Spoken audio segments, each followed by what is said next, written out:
are planting a tree just to increase canopy for the university.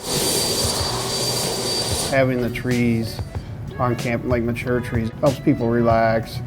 And it makes, I think, the grounds more pleasant and a nicer place to stay.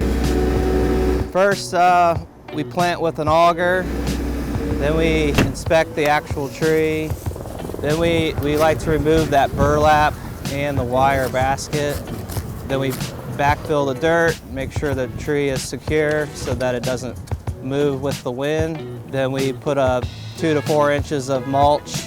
The big project that everybody's kind of looking at now would be the cannon phase 2, where we're replacing the perforated mound with a certified levee, and we had to take the trees down that were on that mound.